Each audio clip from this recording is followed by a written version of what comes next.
Good morning students.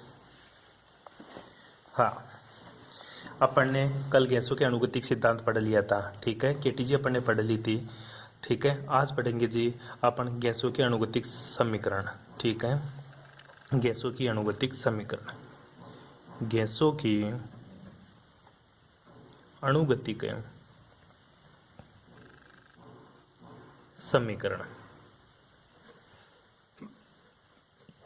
ठीक है जी,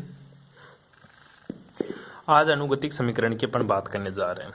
ठीक है, कल अपन ने पढ़ लिया था अनुगतिक गैसों के अनुगतिक सिद्धांत, बताया था आयतन को नेग्लिजिबल मानते हैं टोटल आयतन की तुलना में। गैसेस पार्टिकल्स का जो आयतन होता है, जो वॉल्यूम होता है, उसको अपन नेग्लिजिबल मानते हैं टोटल वॉल्यूम के रेस्पेक्ट में।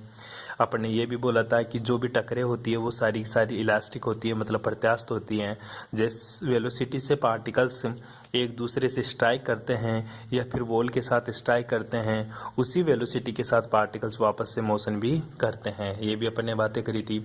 दूसरा, अपन ने बहुत सारी बातें उसमें करी थी। उन जो सारी बातें थी उन्हीं के आधार पर अपन गैसों की अनुगतिक समीकरण को व्युत्पन्न करते हैं कि गैसों की जो अनुगतिक समीकरण होती है वो क्या होती है। ठीक है, इसको व्युत्पन्न करने के लिए सबसे पहले मेरे को एक छोटा सा आगे पात्र मानना पड़ेगा। ठीक है, क्या मानना पड़ेगा? एक मेरे को विजल लेना पड़ेगा छोटा सा। मैं एक विजल लेता हूं जी। ठीक है, मैं ले रहा हूं एक घन ले लिया, मतलब मैंने एक क्यूबिक शेप का कोई विजल ले लिया। इस टाइप से मैं क्यूब ले रहा हूं, मतलब क्यूबिक विजल ले रहा हूं। आराम से, कोई दिक्कत नहीं है, कोई जल्दबाजी नहीं है। इंग्लिश मीडियम वाले ध्यान दें, नोट्स के अंदर ये चीज़ आपके नहीं है तो आपको जहाँ से मैंने गैसों का अनुगतिक सिद्धांत के आपको इंग्लिश में भेजे हैं उसके जस्ट आगे से आपको इस चीज़ को जोड़ना है। ठीक है, इक्वेशन ऑफ केटीजी। तो इक्वेशन ऑफ केटीजी की बात करूंगा तो सबसे पहले मैं एक विजल लेता हूँ। कैसा है मेरा? ये क्यूबिक विजल है। ठीक है, तो इस क्यूबिक विजल के अंदर बीचों बीच में एक मैंने क्या रख दिया? पार्टिकल्स है। इस पार्टिकल्स की बात कर रहा हूँ, ये बिल्कुल क्यूब के बीचों बीच में है जी। कोई मुझे बता सकता है कि ये जो विजल में पार्टिकल्स है ये तीनों डायरेक्शन में जाने के लिए फ्री है? अगर इस डायरेक्शन में जा रहा है तो ये मेरी कौन सी डायरेक्शन होगी जी? ये मेरी प्लस एक्स होगी। अगर इस डायरेक्शन में जाएगा सर, ये इस सरफेस की तरफ जाएगा तो ये मेरी माइनस की एक्स डायरेक्शन होगी। मेट्रा को समझ में? ठीक है, अगर गुरुजी ये जस्ट ऊपर की तरफ जाता है, ठीक है, तो कौन सी डायरेक्शन में जाएगा? ये गुरुजी जाएगा प्लस का वाई दिशा में। ठीक है, इसी प्रकार अगर गुरुजी ये सामने आता है, कहाँ आता है? बिल्कुल सामने। ठीक है, तो ये कौन सी डायरेक्शन में जा रहा है? ये गुरुजी प्लस की जेड दिशा में जा रहा है। कौन सी दिशा में जा रहा है? प्लस की जेड।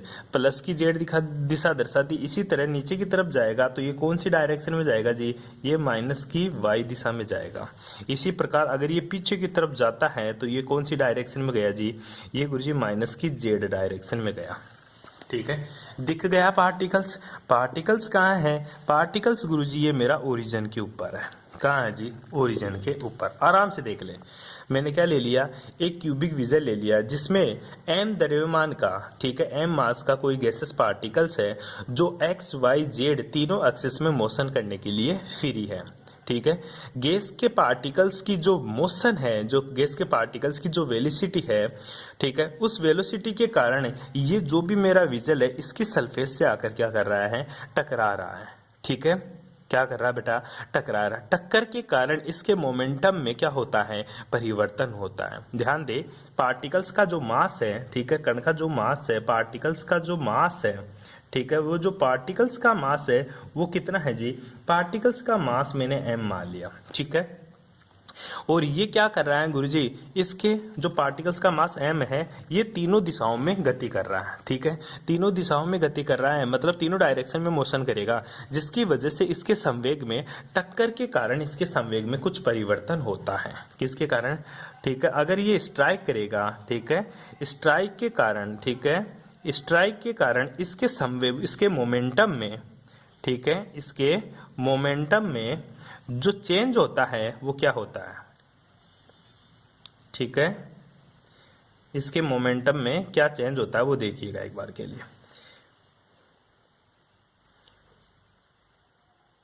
ठीक है, ये लाइन लिखनी है आपको। पहले क्या लिखोगे हिंदी मीडियम के बच्चे? यदि घनीय बर्तन में m द्रव्यमान का गैस का कण एक्स वाई जेड तीनों अक्षों में गति करता है। गैस के कणों की गति के कारण बर्तन की दीवार पर टक्कर उत्पन्न होती है। टक्कर के कारण इसके संवेग में क्या होता है, परिवर्तन उत्पन्न होता है। अब वो संवेग में परिवर्तन होता है। संवेग एक तेरी सदिश राशि होती है, वेक्टर क्वांटिटी होती है।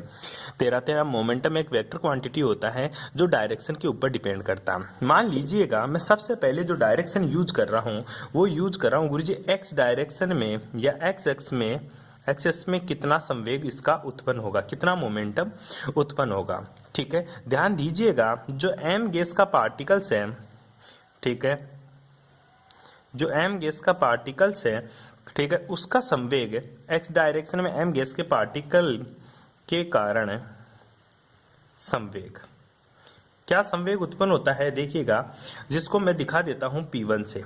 ठीक है, मोमेंटम किससे दिखा दिया मैंने, P1 से, और जिसकी वैल्यू क्या होती है m इंटू वी। वी कौन सा, केवल गुरुजी एक्स डायरेक्शन में। कौन सी डायरेक्शन में बेटा जी, ध्यान दीजिएगा एक्स डायरेक्शन में। एक्स कौन सी है, पॉजिटिव एक्स डायरेक्शन में। ठीक है, अब मैं बात करूं कि माइनस एक्स के ऊपर, ठीक है, एक्स में, ठीक है, संवेग कितना होगा। ठीक है, माइनस एक्स में एम द्रव्यमान के पार्टिकल्स के कारण मेरा संवेग, ठीक है, कितना होगा, वो होगा P2। ठीक है, मतलब इसका जो मोमेंटम कितना होगा वो P2, उसको लिख दूंगा माइनस का m इंटू वी। ठीक है, क्योंकि माइनस डायरेक्शन में है इसलिए इसने मैंने माइनस लगा दिया।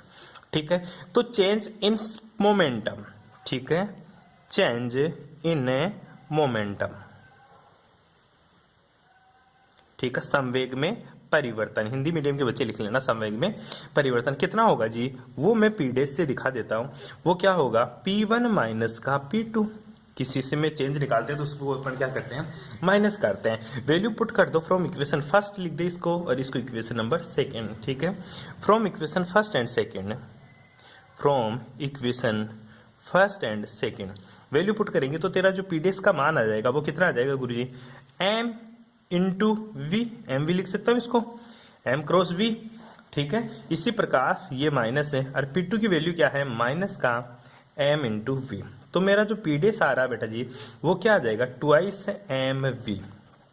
ठीक है, तो ये जो वैल्यू आई ये किसकी आ गई, ये गुरुजी बात है मेरी एक्स डायरेक्शन के अंदर, एक्स डायरेक्शन के अंदर या एक्स एक्सिस के ऊपर पार्टिकल्स का मोमेंटम है।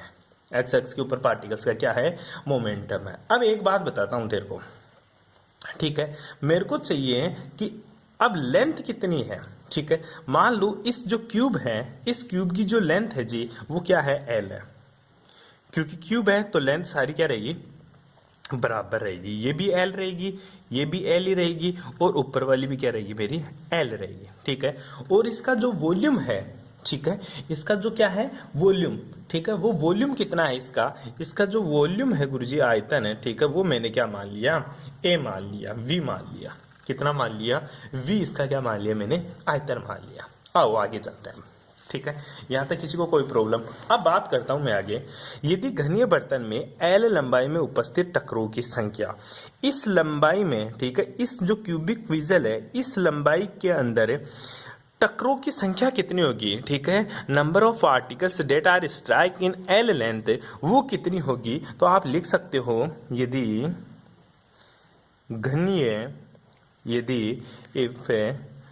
घनीय बर्तन, यदि घनीय बर्तन में एल लंबाई में उपस्थित टक्करों की संख्या, ठीक है, number of strike particles in a cube that have L length, ठीक है, कितनी होगी जी, तू कुछ मत कर गुरुजी, वॉल्यूम के अंदर लेंथ का डिवाइड कर दे, क्योंकि टोटल वॉल्यूम कितना है v और इस डायरेक्शन की लेंथ क्या है l, तो नंबर ऑफ पार्टिकल्स जो स्ट्राइक करेंगे उसका मान आ जाएगा जी। ठीक है, कितना मान आ जाएगा, तो बता, अब इससे गुणा कर देंगे, क्यों, क्योंकि l लंबाई में, ठीक है, आगे की बात सुनो, एल लंबाई में टक्करों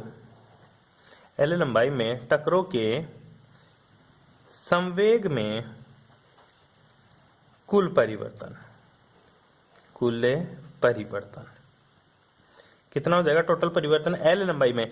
पहली चीज, एक ने ये जो P डैश आ रहा है ये बेटा केवल एक्स डायरेक्शन में आ रहा है, किस डायरेक्शन में आ रहा है, केवल एक्स डायरेक्शन में, लेकिन इसकी जो लेंथ है टोटल तो एल है, तो एल लंबाई में अगर टक्करों की संख्या v अपॉन एल है और एक टक्कर का संवेग कितना है 2mv, क्योंकि अपन ने पार्टिकल्स कितना माना, एक पार्टिकल्स माना, कण का द्रव्यमान m एक पार्टिकल्स का माना, बहुत सारे कण का नहीं माना, अपन ने एक ही पार्टिकल्स को लेके एक्सपेरिमेंट कर रहे हैं अपन, ठीक है। और बोल रहे हैं कि एक जो पार्टिकल उसका द्रव्यमान क्या है m, और इस एक पार्टिकल का संवेग कितना है 2mv, लेकिन इस के अंदर बॉक्स के अंदर तो गैस के बहुत सारे पार्टिकल्स है, तो मैंने मान लिया पहले ये फाइंड आउट किया कि इस एल लंबाई में कितने पार्टिकल्स है, तो मेरे को पता चला टोटल वॉल्यूम के अंदर अगर एल का भाग दे दूंगा मैं तो मेरे पास टक्करों की संख्या आ जाएगी, जो टक्करों की संख्या है ना यही पार्टिकल्स है, यही क्या है पार्टिकल्स। तो एल लंबाई में टक्करों के संवेग में परिवर्तन, ये इसको लिख सकते हैं एल लंबाई में कणों के संवेग में कुल परिवर्तन। क्या करेंगे, एक पार्टिकल्स का जो संवेग है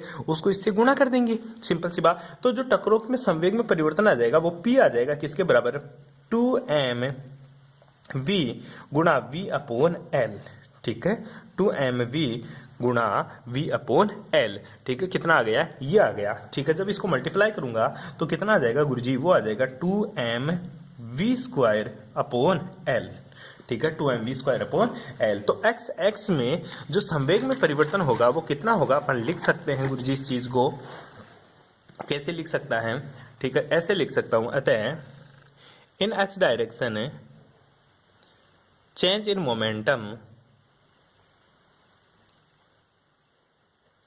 वेग परिवर्तन कितना होगा बेटा, हो जाएगा गुरुजी px लिखा दो इसको, और कितना आ जाएगा 2m, ठीक है। अब v है वॉल्यूम, ठीक है, वॉल्यूम भी x डायरेक्शन वाला, vx स्क्वायर अपॉन l, ठीक है।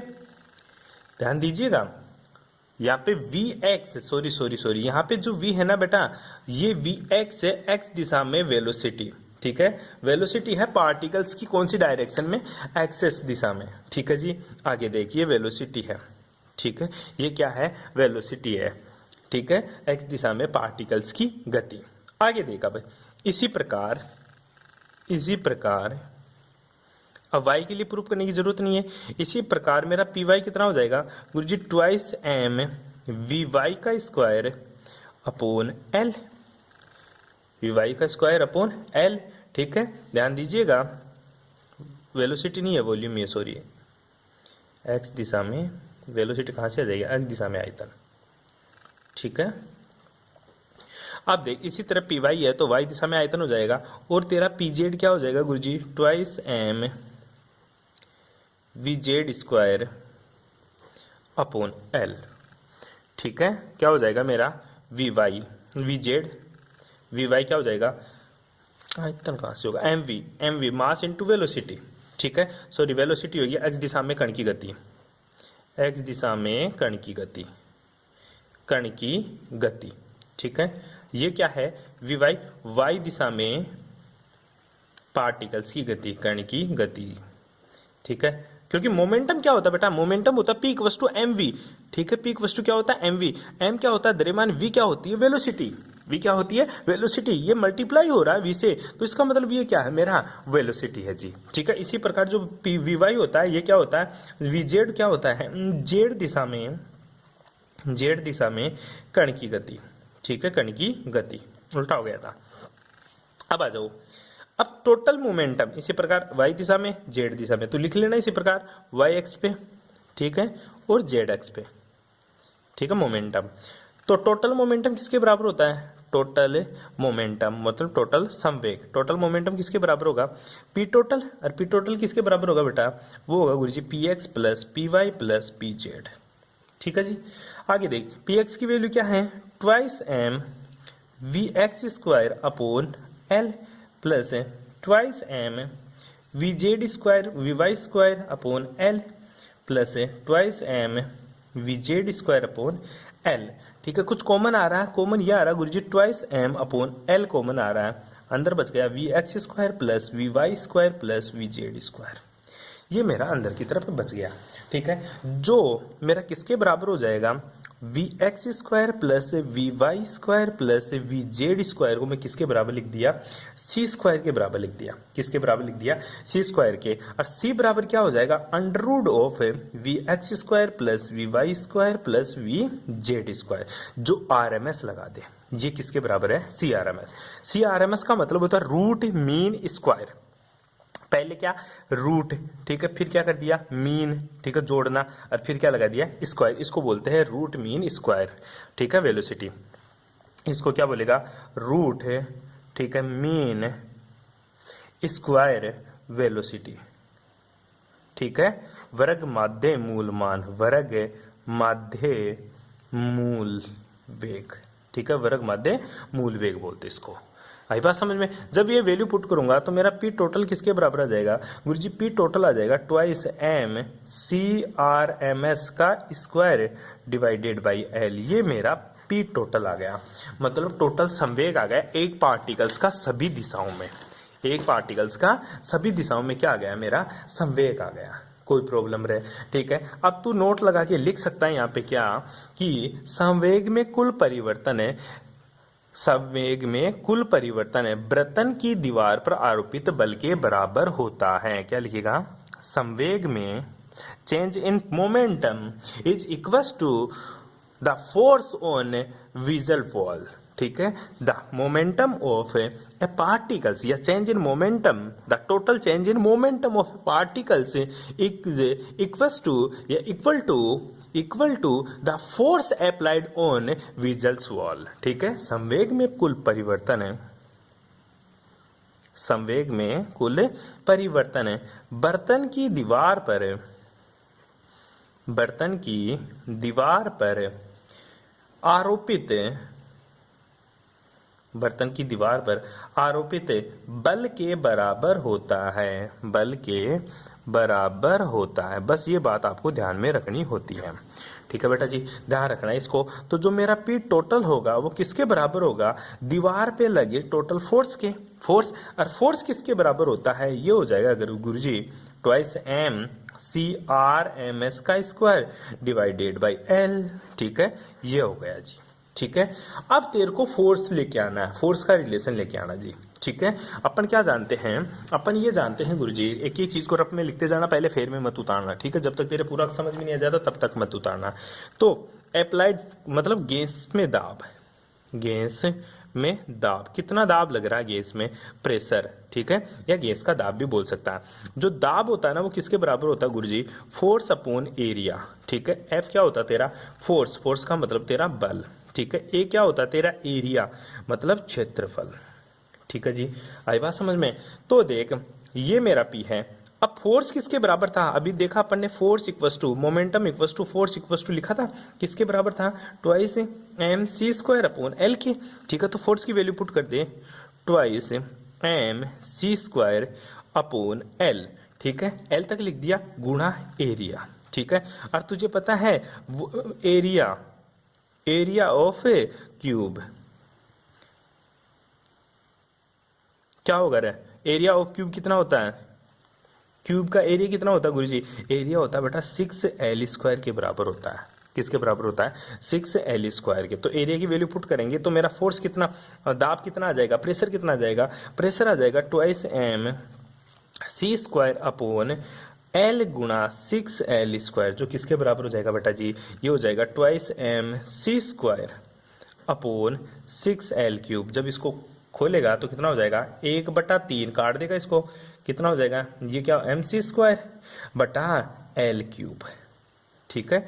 ये क्या है, मेरा दाब आ गया, गैस के द्वारा लगाया गया दाब होता है बेटा, गैस के द्वारा लगाया गया क्या है, मेरा दाब होता है। और तुझे पता है जो एल क्यूब है ना, एल क्यूब ये किसके बराबर है, ये देखना, क्योंकि एक क्यूब का जो आयतन होता है ना, ठीक है, ठीक है, वॉल्यूम ऑफ क्यूब, ठीक है, वॉल्यूम ऑफ क्यूब क्या होता है बेटा, एल क्यूब हो जाएगा, क्योंकि एल लेंथ है, ठीक है। अगर तेरे को पता नहीं चल रहा होता ना तो यहाँ पे तो क्यूब बना लेना, ठीक है। अब देख ले, ये भी एल, ये भी एल, ये ऊपर वाली भी एल, तो लंबाई गुना चौड़ाई गुना ऊंचाई किसके बराबर होता है, आयतन के। आई बात समझ में। और 6L स्क्वायर क्यों लिखा है, एरिया, एरिया 6L स्क्वायर इसलिए लिखा बेटा क्योंकि तू एरिया का फॉर्मूला मतलब क्षेत्रफल जानता है, आयत का लंबाई गुना चौड़ाई, कितना, लंबाई गुना चौड़ाई, तो लंबाई कितनी है एल और चौड़ाई भी कितनी है एल, तो एल स्क्वायर तो हो गया। 6 से क्यों किया, क्योंकि इसके 6 कितने होते हैं, 6 की 6 क्या होते हैं, इसमें पूरे काउंट कर ले, पूरी की पूरी जो फेस होते हैं वो टोटल 6 फेस होते हैं, क्योंकि ये आयत होता है तेरा लंबाई गुना चौड़ाई। ठीक है, ठीक है, इतने कितने हैं, ये एक फेस है, टोटल 6 फेस है, इसलिए 6 से गुना कर दिया। ठीक है, अब देख वैल्यू पुट कर दे इसमें, तो प्रेशर किसके बराबर हो जाएगा, वही 1/3 गुणा mc स्क्वायर अपॉन v। क्या हो गया बेटा, mc स्क्वायर अपॉन v। कोई प्रॉब्लम, यहाँ p क्या है तेरा, दाब है, p क्या है तेरा, दाब, v क्या है तेरा, वॉल्यूम। इधर ले जाऊं तो pv किसके बराबर हो जाएगा बेटा, 1/3 mc स्क्वायर। ठीक है, 1/3 mc स्क्वायर, कितने के लिए, for 1 mole, for 1 mole. For n mole के लिए क्या होगा, pv equals to 1/3 mnc square for n mole. किसके लिए रे, n मोल के लिए। आई बात समझ में, ये मेरा क्या मिल जाता है यहाँ से, पीवी मिल जाता है। और तू जानता है, ठीक है, पीवी है, इसी को मैं क्या बोलता हूँ, गैसों के अनुगतिक समीकरण। ठीक है, और गैसों का अनुगतिक समीकरण, केटीजी इक्वेशन, इसी को मैं क्या बोलता हूँ, केटीजी इक्वेशन बोलता हूँ बेटा। ठीक है, और आइडियल गैस इक्वेशन जानता तू कि from ideal equation, from ideal Adarsh gas समीकरण से आइडियल गैस इक्वेशन क्या होती है, पीवी इक्वल्स टू क्या होता है मेरा, एनआरटी। तो बता पीवी की जगह एनआरटी वैल्यू पुट कर दो तो क्या हो जाएगा मेरा, ये वैल्यू यहाँ पुट कर दो तो क्या हो जाएगा मेरा, NRT equals to 1/3 mnc square. तो एन से तो एन कट गया, तो आरटी किसके बराबर हो जाएगा, 1/3 mc स्क्वायर के बराबर होता है। आई बात समझ में, ये तेरे को अच्छे से देखने को मिलता है। ये तेरा केटीजी इक्वेशन है, बहुत इंपॉर्टेंट है, प्लीज जरूर याद कर लेना। केटीजी इक्वेशन गैसों की अनुगतिक समीकरण, यही क्या है मेरी, गैसों की अनुगतिक समीकरण है, अनुगतिक समीकरण। ठीक है भाई जी, पढ़ लेना यहाँ तक, बाकी बातें करेंगे नेक्स्ट क्लास में। Thanks for cooperation.